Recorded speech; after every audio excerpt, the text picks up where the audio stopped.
నిన్ను వదిలి మేముండలేము, విదేశాలకు వెళ్ళొద్దు అని వేడుకున్నా తల్లి తండ్రిని వదిలి విదేశాలకు వెళ్ళిపోయాడు కొడుకు.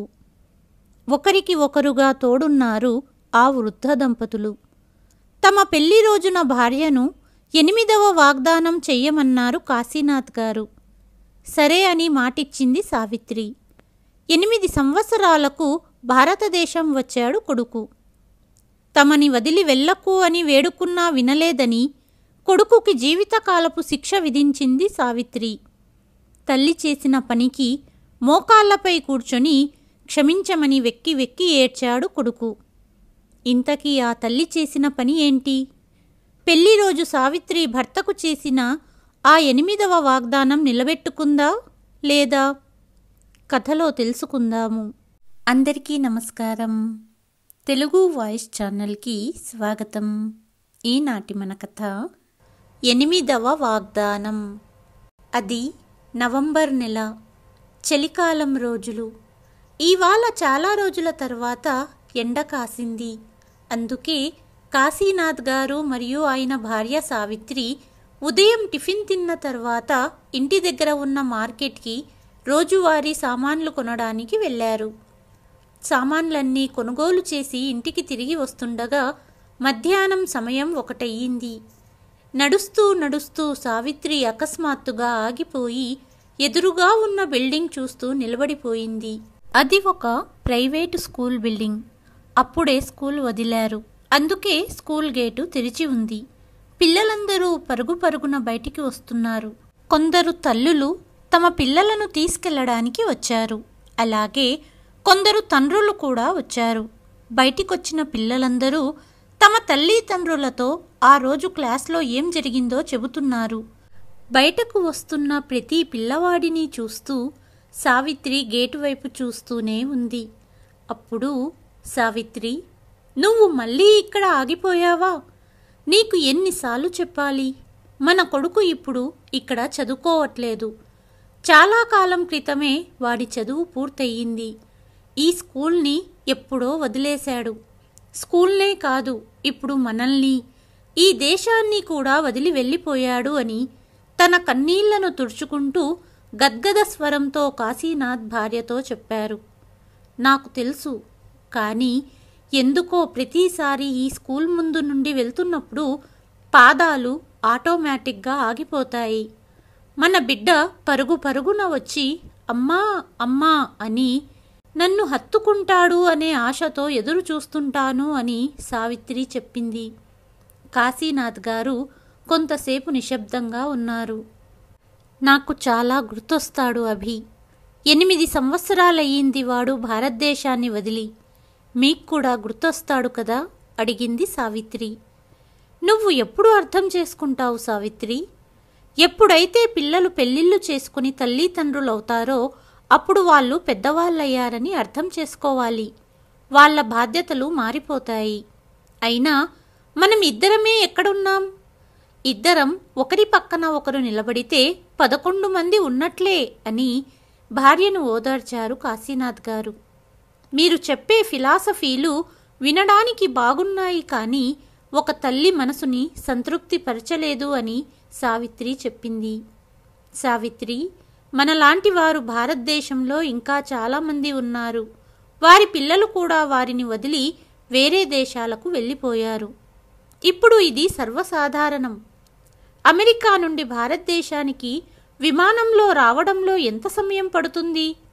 అందుకే ఎక్కువ ఆలోచించాల్సిన అవసరం లేదు.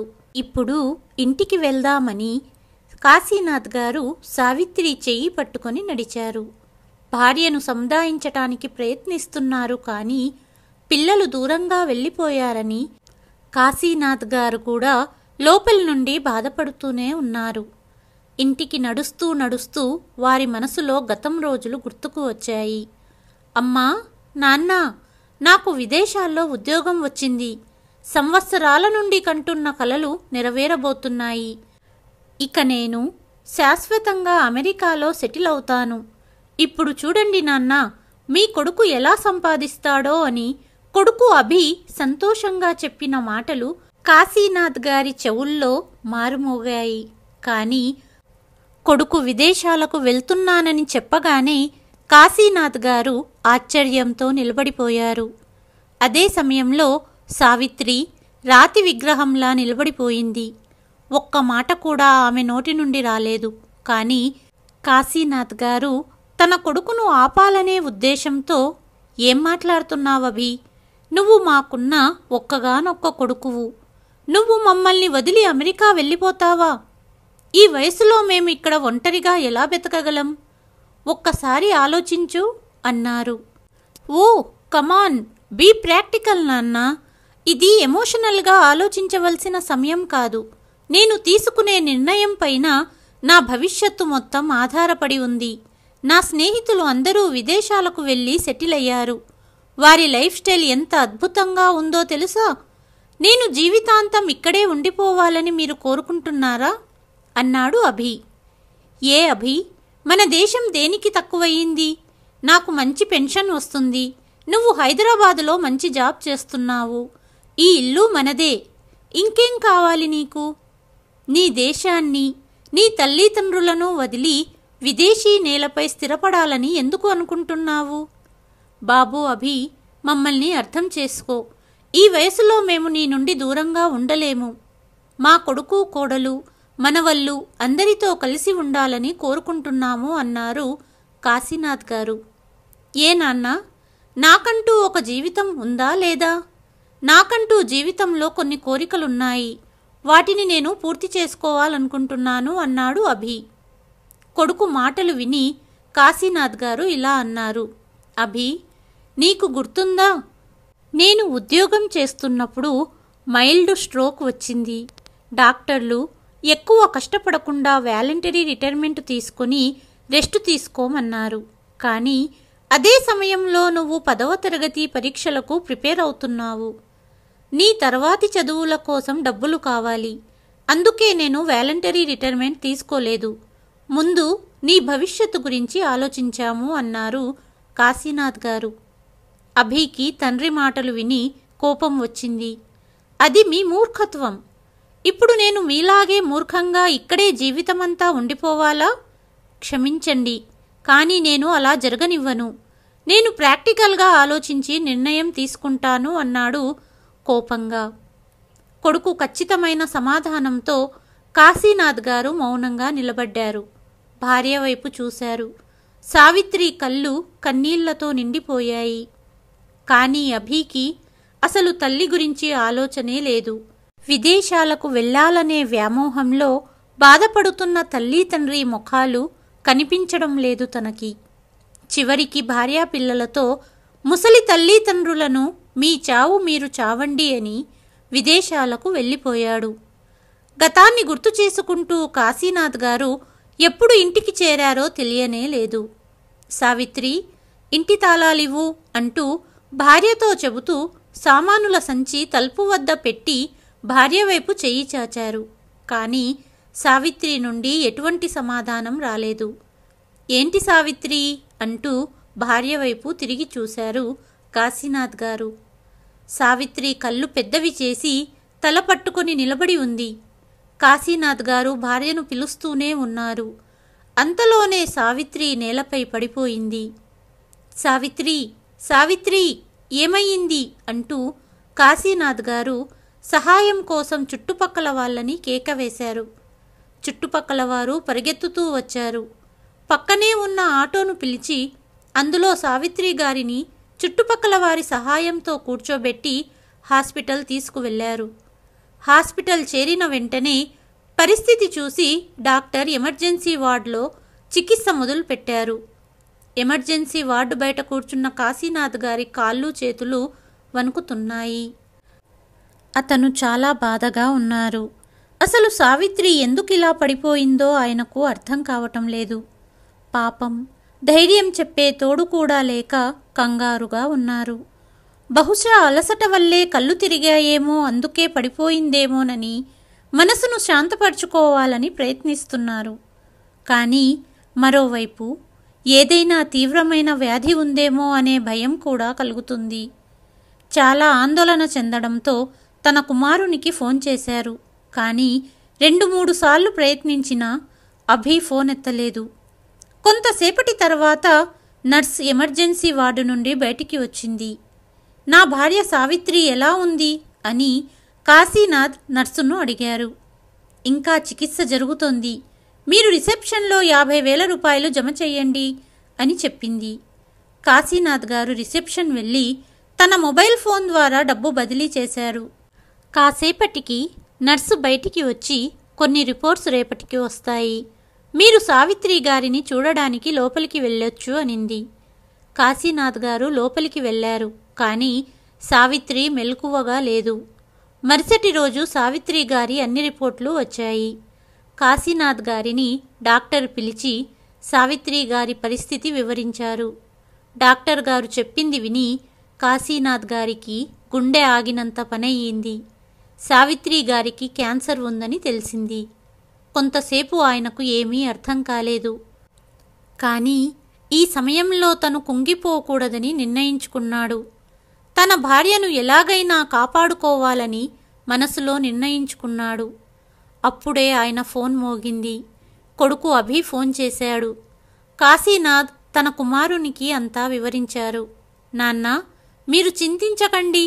అమ్మ ఆరోగ్యం తొందరగా కుదుట పడుతుంది. సమయానికి ఆరోగ్యకరమైన భోజనం మందులు ఇస్తూ జాగ్రత్తగా చూసుకోండి. ఇంతకన్నా మనమేం చెయ్యలేము అని చెప్పాడు. కుమారుడితో మాట్లాడిన తర్వాత కాశీనాథ్ గారు కూడా కొంత ఊరట పొందారు. 2 రోజుల తర్వాత సావిత్రి గారిని ఇంటికి తీసుకొచ్చారు. కాశీనాథ్ గారు భార్యను చాలా బాగా చూసుకున్నారు. స్వయంగా భార్య కోసం బలమైన ఆహారం వండి తినిపించేవారు. అలాగే సమయానికి మందులు ఇచ్చి ప్రతిరోజు దగ్గరలోని పార్కులో వాకింగ్ తీసుకెళ్లేవారు. వారం వారం చెకప్ కోసం ఆస్పత్రికి తీసుకెళ్లేవారు. భర్త యొక్క అంకిత భావం చూసి సావిత్రి గారి కళ్ళు చెమ్మగిల్లాయి. తన భార్యకు ఏమీ కాకుండా చూసుకోవాలని నిర్ణయించుకున్నారు కాశీనాథ్ గారు. రోజులు గడుస్తున్నాయి. రోజురోజుకు సావిత్రి గారి ఆరోగ్యం క్షీణిస్తూ వచ్చింది. తన పరిస్థితి చూసి తనే కుంగిపోయేది. సరైన చికిత్స చేయించుకుని నమ్మకంగా ఉంటే ఏ వ్యాధినైనా జయించవచ్చు అని కాశీనాథ్ గారు ఆమెకు ధైర్యం చెప్పేవారు. కానీ ఒంటరిగా ఉన్నప్పుడు భార్య గురించి ఆలోచించి కన్నీళ్లు పెట్టుకునేవారు.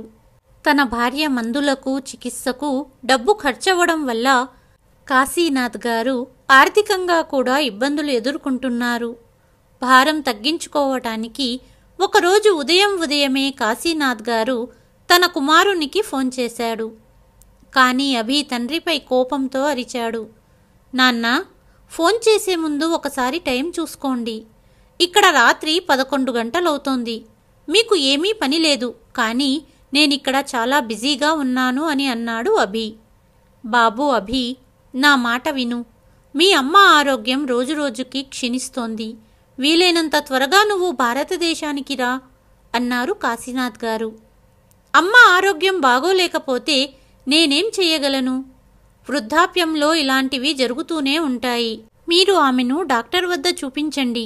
నేను రావడం వలన ఆవిడ వ్యాధి తగ్గిపోదు కదా. ఇలా ప్రతి చిన్న విషయానికి ఫోన్ చేసి విసిగించొద్దండి. ఏదైనా అవసరమైతే వాట్సాప్లో మెసేజ్ చేయండి. నేనే మీకు ఫోన్ చేస్తాను. ఉదయం ఆఫీసు వెళ్ళాలి అంటూ ఫోన్ పెట్టేశాడు అభి. కాశీనాథ్ గారు కొడుకు మాటలతో చలించిపోయారు. అప్పుడే గదిలోపలి నుండి సావిత్రి పిలిచింది. ఏమయ్యిందండి? ఎవరితో మాట్లాడుతున్నారు? అభి ఫోన్ చేశాడా? నేను కూడా మాట్లాడతాను. గదిలో మంచంపై పడుకున్న సావిత్రి కాశీనాథ్ గారితో అనింది. కాశీనాథ్ గారు గదిలోకి వచ్చి ముఖంపై చిరునవ్వుతో, సావిత్రి, అక్కడ ఇప్పుడు రాత్రయిందని గుర్తే లేదు. ఇంట్లో అందరూ నిద్రపోతున్నారు. నేనే డిస్టర్బ్ చేశాను. నేను రేపు ఫోన్ చేసి నీతో మాట్లాడిస్తాను అన్నారు కాశీనాథ్ గారు. అభి ఏమన్నాడు? మనల్ని కలవడానికి ఎప్పుడొస్తున్నాడు అడిగింది సావిత్రి. భార్య ప్రశ్నకు ఏం సమాధానమివ్వాలో అర్థం కావడం లేదు తనకి. అభి లీవ్ కోసం ప్రయత్నిస్తున్నాడట. లీవ్ దొరకగానే నిన్ను కలవడానికి వస్తాడు నీ కొడుకు. భార్య వద్ద నిజాన్ని దాయలేక కన్నీళ్లను దాచుతూ కాశీనాథ్ గారు గది నుండి బయటికి వచ్చారు. కాసేపటికి సావిత్రి మూలుగుతున్న శబ్దం విని కాశీనాథ్ గారు గదిలోకి పరిగెత్తారు. గదిలో భార్య పరిస్థితి చూసి కాశీనాథ్ గారు వెంటనే ట్యాక్సీని పిలిచి హాస్పిటల్ తీసుకెళ్లారు. సావిత్రిని పరీక్షించిన డాక్టర్ కాసేపటికి కాశీనాథ్ గారిని గదిలోకి పిలిచారు. ఆ సమయంలో సావిత్రి మంచంపై నిద్రపోతూ ఉంది. కాశీనాథ్ గారు, సావిత్రి గారి ఆరోగ్యం రోజురోజుకి మరింత దిగజారుతుంది.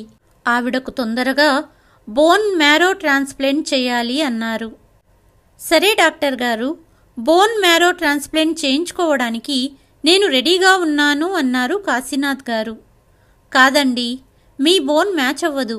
సావిత్రి గారి కొడుకు లేదా అన్నా తమ్ముళ్ళు ఇలా ఎవరైనా ఉంటే చికిత్స చెయ్యొచ్చు అన్నారు డాక్టర్. కానీ డాక్టర్, మా కొడుకు అమెరికాలో ఉన్నాడు. నేను మా అబ్బాయితో మాట్లాడతాను అన్నారు కాశీనాథ్ గారు.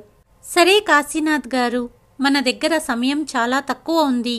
గుర్తుపెట్టుకోండి, దాదాపు 20 నుండి 25 లక్షల దాకా ఖర్చవుతుంది. సమయానికి చికిత్స జరిగితే ఆవిడ బ్రతికే అవకాశాలు చాలా ఎక్కువగా ఉన్నాయి. లేకపోతే అన్నారు డాక్టర్. లేకపోతే ఏంటి డాక్టర్? లేకపోతే నెల లేదా నెలన్నర, ఇంతకంటే ఎక్కువ సమయం లేదు అన్నారు డాక్టర్. తన భార్య దూరం అవుతుందని ఆలోచన కాశీనాథ్ గారిని కలిచివేసింది. కాశీనాథ్ గారు, ఈ సమయంలో సావిత్రి గారికి క్రమం తప్పకుండా మందులు వేయాలి, లేదంటే చాలా ప్రమాదకరం. ఒక్క టైం మందులు కూడా మర్చిపోకండి. ఆవిడకు ట్రీట్మెంట్ ఇచ్చాము, మెలకువ వచ్చాక ఇంటికి తీసుకెళ్ళండి అన్నారు డాక్టర్. కాసేపటికి కాశీనాథ్ గారు భార్యను తీసుకుని ఇంటికి వెళ్ళారు. మరుసటి ఉదయం కొడుకుకు ఫోన్ చేశారు కాశీనాథ్ గారు. ఫోన్ లిఫ్ట్ చేస్తూనే, నాన్న, మీకెన్నిసార్లు చెప్పాను నన్ను డిస్టర్బ్ చెయ్యకండి అని అంటూ తండ్రిని విసుక్కున్నాడు. బాబూ, అది మీ అమ్మ. ఆపండి నాన్న, అస్తమాను అమ్మ వ్యాధి గురించి చెప్పి విసిగించకండి అన్నాడు అభి. బాబూ అభి, మీ అమ్మ చికిత్స కోసం డబ్బు కావాలి. నా వద్ద ఉన్న డబ్బంతా ఖర్చయిపోయింది. రిటైర్మెంట్ డబ్బులన్నీ నీ చదువు కోసం ఖర్చు చేసేశాను. పెన్షన్ డబ్బులు మందులకు కూడా సరిపోవట్లేదు. ఇక వేరే దారి లేక నీకు ఫోన్ చేస్తున్నాను అన్నారు కాశీనాథ్ గారు. నాన్న, ఇంత పెద్ద ఇల్లు ఉంది కదా, అదెప్పుడు పనికొస్తుంది? ఇంటిని తాకట్టు పెట్టి బ్యాంకు నుండి లోన్ తీసుకోండి. నేనేమీ మీ ఇంటిపైన ఆశపడట్లేదు అన్నాడు అభి. కానీ అభి, ఇప్పుడు అంత సమయం లేదు. నాన్న, నేను బిజీగా ఉన్నాను. ఏదన్నా ఉంటే వాట్సప్ చేయండి, కానీ డబ్బు మాత్రం అడగకండి అంటూ ఫోన్ పెట్టేశాడు కొడుకు. కొడుకు మాటలు విని కాశీనాథ్ గారు స్వయంగా ఇలా చెప్పుకున్నారు. ఒకవేళ తల్లిదండ్రులు కలలో తమ పిల్లల గురించి ఏదైనా చెడు చూసినా కంగారు పడతారు. కానీ తల్లి ఇంత కష్టంలో ఉందని చెప్పినా చలించడం లేదు కొడుకు. పెద్దయ్యాక పిల్లలు ఇంత స్వార్థపరులు, కఠిన హృదయులుగా ఎలా మారగలరు అని బాధపడుతూ అలాగే కుర్చీలో కూర్చున్నారు. కాసేపటికి కాశీనాథ్ గారు లేచి ముఖం కడుక్కుని ముఖంపై నకిలీ చిరునవ్వుతో భార్యకు మందులు ఇచ్చే టైం అయిందని గదిలోకి వెళ్ళారు. నా గురించి ఎంత జాగ్రత్త తీసుకుంటారు? ఒక్క పూట కూడా మందులివ్వడం మర్చిపోరు కదా అనింది సావిత్రి. లేదు సావిత్రి, నువ్వే నా గురించి జాగ్రత్తలు తీసుకుంటావు. ఎప్పుడూ నా గురించే ఆలోచిస్తూ ఉంటావు. ఈ రోజుతో మన వివాహానికి 40 సంవత్సరాలవుతున్నాయి అని కాశీనాథ్ చెప్పారు. అవును, నేను మర్చిపోయాను. ఈరోజు మన పెళ్లి రోజు అనింది సావిత్రి. ఇప్పటికీ నాకు గుర్తుంది, నువ్వు మొదటిసారి ఈ ఇంటికి వచ్చిన రోజు అన్నారు కాశీనాథ్ గారు. సావిత్రి నవ్వుతూ, ఆ రోజు నుంచి ఇప్పటి వరకు మనం మన పెళ్లి రోజును ఎంత ఆనందంగా జరుపుకున్నామో. గత సంవత్సరం నాకు మీరు పసుపు రంగు చీర కొనిచ్చారు కదా అంది సావిత్రి. అవును సావిత్రి, పసుపు రంగు చీరలో నువ్వు చాలా అందంగా ఉంటావు. 2 చేతులలో నిండుగా గాజులు, నుదుటిపై సింధూరం, మెడలో మంగళసూత్రం, పాదాలకు గజ్జెలు. ఈ వయసులో కూడా నువ్వు ఎంత అందంగా ఉన్నావు అన్నారు కాశీనాథ్ గారు. సావిత్రి నవ్వుతూ, నిజమేనండి, ఆ రోజులు ఎంత బాగుండేవి. కానీ ఇప్పుడు అంటూ సావిత్రి కన్నీరు కార్చింది. ఇద్దరి మధ్య కాసేపటి మౌనం తరువాత సావిత్రి చెప్పింది, గుర్తుందా మీకు? మన పెళ్లి రోజున మీరు నా చేతిలో చెయ్యి వేసి, సావిత్రి, పెద్దలందరి సమక్షంలో 7 వాగ్దానాలు చేశాము. కానీ నీ వైపు నుండి 8వ వాగ్దానం కావాలన్నారు. ఆ రోజు నేను ఎంత ఆశ్చర్యపోయానో మీకు తెలుసా? 7 వాగ్దానాలు తక్కువయ్యాయా, ఇంకొక వాగ్దానం అడుగుతున్నారు అని మనసులో అనుకున్నాను. అప్పుడు మీరు ఏ పరిస్థితులు ఎదురైనా, ఏ ఇబ్బందులు ఎదురైనా నువ్వు ఎల్లప్పుడూ నాతోనే ఉంటావని నాకు 8వ వాగ్దానం చెయ్యాలని కోరారు. నేను కూడా సరే అని వాగ్దానం చేశాను అని చెబుతూ సావిత్రి కాశీనాథ్ గారి చెయ్యి తన చేతిలోకి తీసుకుని కన్నీళ్లతో, నేను ఆ వాగ్దానాన్ని ఇప్పటి వరకు నిలబెట్టుకున్నాను, కానీ ఇప్పుడు అని ఆగిపోయింది. ఇప్పటి వరకు భార్య ముందు ధైర్యంగా ఉన్న కాశీనాథ్ గారు భార్య మాటలు విని సావిత్రిని హత్తుకొని వెక్కి వెక్కి ఏడ్చారు. ఇద్దరి వైపు నుండి కన్నీరు ధారలుగా ప్రవహించాయి. కాసేపటికి, ఇక చాలు సావిత్రి, ఇక ఏడవడం కాదు కావాల్సింది, నా కోసం నువ్వు తొందరగా ఆరోగ్యంగా ఉండాలి. అందుకే టిఫిన్ ముందు వేసుకునే ఈ మందు వేసుకో, కాసేపటికి టిఫిన్ ఇస్తాను అంటూ సావిత్రికి మందులిచ్చారు కాశీనాథ్ గారు. గది నుండి వెళ్ళబోతున్న భర్త చెయ్యి పట్టుకొని, నా వల్ల మీరు చాలా ఇబ్బంది పడుతున్నారు కదా సావిత్రి, నువ్వు త్వరగా కోలుకో, నాకదే చాలు అన్నారు కాశీనాథ్ గారు. అభితో మాట్లాడారా? వాడితో మాట్లాడాలని ఉంది, ఒకసారి ఫోన్ చెయ్యండి అడిగింది సావిత్రి. ఆఫీసులో బిజీగా ఉంటాడు, రేపు చేస్తాను అన్నారు కాశీనాథ్ గారు. ఎప్పుడు చూడు రేపు రేపు అంటున్నారు, నేను వాడిని పిల్లలని చూడాలి, వీడియో కాల్ చేయమని సావిత్రి పట్టుబడింది. చివరకు కాశీనాథ్ గారు ఫోన్ చెయ్యగా అవతలి వైపు నుండి, మీరు నా నుండి ఏం కోరుతున్నారు? నేను ఆఫీస్లో పని చెయ్యకుండా మీతోనే ఫోన్లో మాట్లాడుతూ ఉండాలా? ఎన్నిసార్లు చెప్పాను మీ ఇల్లు నాకు వద్దు అని, మీరు బ్యాంక్ లోన్ తీసుకొని మీ ఇష్టం వచ్చినట్లు చేసుకోండి అని కోపంగా అన్నాడు అభి. కాశీనాథ్ గారు ఫోన్ కట్ చేసి, సావిత్రి, అభి చాలా బిజీగా ఉన్నాడని చెప్పాడు, ఫ్రీ అయితే తనే ఫోన్ చేస్తానన్నాడు, నేను ముందే చెప్పాను కదా వాడు బిజీగా ఉంటాడు అని అన్నారు కాశీనాథ్ గారు. కానీ సావిత్రి కాశీనాథ్ గారి ముఖాన్ని చూసి జరిగిందేమిటో అర్థం చేసుకొని, ఏమీ పర్వాలేదు, మీరు బాధపడకండి, కొడుకుకు తన జీవితం ఉంది, వాడు సంతోషంగా ఉండటమే మనకు కావాలి అని చెప్పి, నాకు ఒక కోరిక ఉంది, అది తప్పకుండా నెరవేరుస్తానని వాగ్దానం చేయండి అని అడిగింది. కాశీనాథ్ ఆమెను ప్రశ్నార్థకంగా చూశాడు. నేను చనిపోయిన తర్వాత నా అంత్యక్రియలు అభి చేతుల మీదుగా జరగాలని నేను కోరుకుంటున్నాను అని చెప్పింది. ఏం మాట్లాడుతున్నావు సావిత్రి, నువ్వు ఎక్కడికి వెళ్ళవు, నువ్వు ఇంకా చాలా కాలం బ్రతుకుతావు అని వణుకుతున్న స్వరంతో చెప్పారు కాశీనాథ్ గారు. డాక్టర్ నా పరిస్థితి గురించి మీకు చెప్పినప్పుడు నేను నిద్రపోలేదు, అంతా విన్నాను, దయచేసి నా కోరిక తీర్చండి అని అడిగింది. కాశీనాథ్ గారు ఏమీ మాట్లాడలేకపోయారు. సావిత్రి కొనసాగుతూ, నా చివరి కోరిక పూర్తి చేస్తానని మాటివ్వండి అనింది. సంభవం కాదని నీకు తెలుసు అని చెప్పి వంటగదిలోకి వెళ్ళిపోయారు కాశీనాథ్ గారు. క్షీణిస్తున్న సావిత్రి పరిస్థితికి కాశీనాథ్ చాలా బాధపడ్డారు. అతనిలో భయం పెరిగిపోతూ ఉంది. 2 రోజులు గడిచాయి. కాశీనాథ్ గారి ఫోన్ మోగింది. అతని కొడుకు ఫోన్ చేశాడు. నాన్న, నేను ఇండియా వస్తున్నాను అని చెప్పాడు. కాశీనాథ్ గారి ముఖం వెలిగిపోయింది. నిజమేనా అభి, ఎప్పుడొస్తున్నావు అని అడిగారు. నాన్న, 4 రోజుల్లో అక్కడ ఉంటాను అని చెప్పాడు. సరే బాబు, డాక్టర్ అపాయింట్మెంట్ తీసుకుంటాను అని కాశీనాథ్ అన్నారు. నాన్న, నేను హైదరాబాద్ వస్తున్నాను, డాక్టర్ ఎందుకు? అక్కడ ఒక బిజినెస్ మీటింగ్ ఉంది, అసలు సమయం లేదు, అయినా మిమ్మల్ని కలుస్తాను. అంతేకాదు, నాకు హైదరాబాదులో ఒక స్నేహితుడు బ్యాంకు మేనేజర్గా పనిచేస్తున్నాడు. ఇంటిని తాకట్టు పెట్టి లోన్ తీసుకోవడం గురించి అతనితో మాట్లాడాను. త్వరలోనే పని జరిగిపోతుందని చెప్పాడు. నేను వచ్చినప్పుడు మీరు ఇంటి పత్రాలు ముందుగానే తీసి ఉంచండి, బ్యాంకు పనులు నా సమక్షంలో జరగాలని నేను కోరుకుంటున్నాను.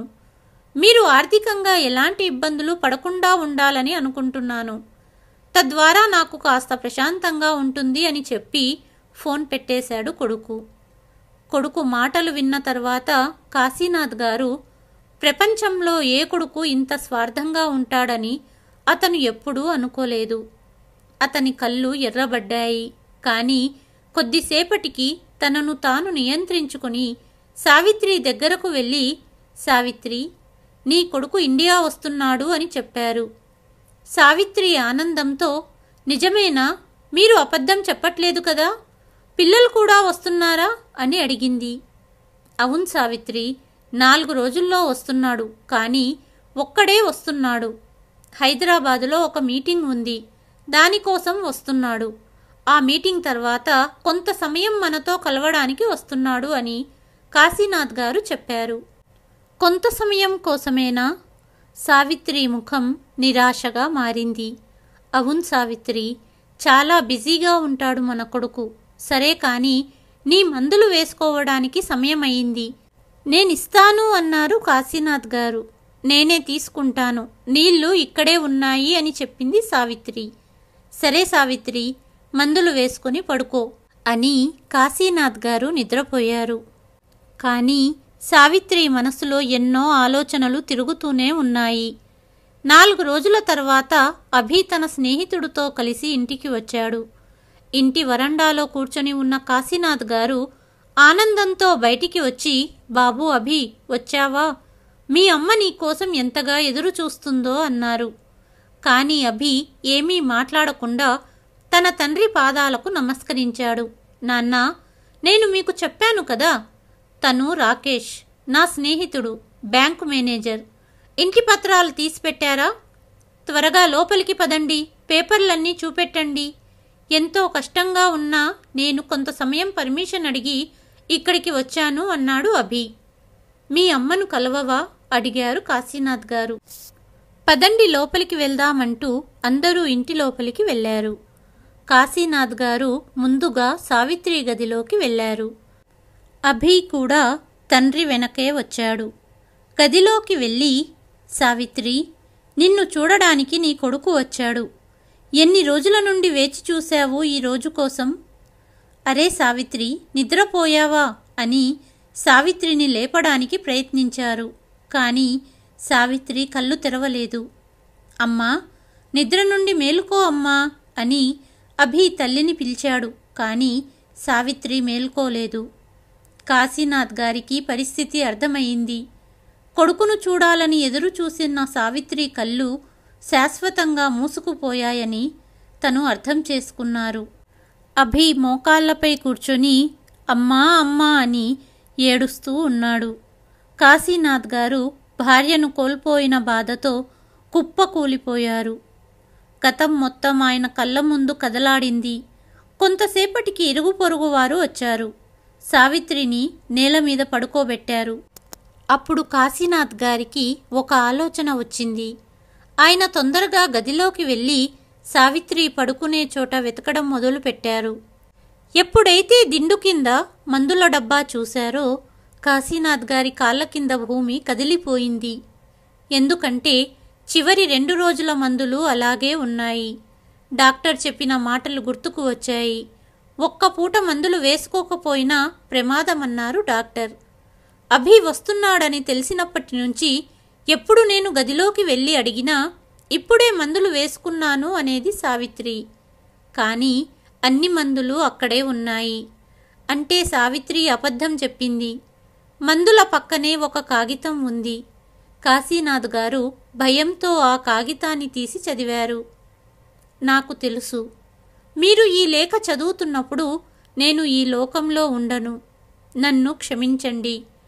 పెళ్లి రోజు చేసిన 8వ వాగ్దానం పూర్తి చెయ్యకుండానే వెళ్ళిపోతున్నాను. కానీ నాకు వేరే మార్గం లేదు. కొద్ది సమయమే మనల్ని చూడడానికి వస్తున్నాడు అభి. నా చివరి కోరిక నెరవేర్చుకోవడానికి వేరే మార్గం కనపడలేదు అని సావిత్రి రాసింది. ఆ లేఖ చదివి కాశీనాథ్ కుప్పకూలిపోయాడు. అభి తన తండ్రి చేతుల్లో ఉన్న లేఖను తీసుకొని చదివాడు. అభి తల్లి చేసిన పనికి బోరున ఏడుస్తున్నాడు. పక్కనే ఉన్న తండ్రి భుజంపై చెయ్యి వేసి, నాన్నా ఏడవకండి అన్నాడు. అంతలోనే కాశీనాథ్ గారు నేలపై వాలిపోయారు. తన భార్య సావిత్రితో పాటు తను కూడా వెళ్ళిపోయారు 8వ ఒప్పందాన్ని నెరవేర్చడానికి. ఈ కథ మీ మనసుని తాకితే కథను లైక్ చేయండి మరియు షేర్ చేయండి. మీ అభిప్రాయాన్ని కామెంట్ బాక్స్లో తప్పకుండా రాయండి. కథ చివరి వరకు విన్నందుకు మీకు ధన్యవాదాలు.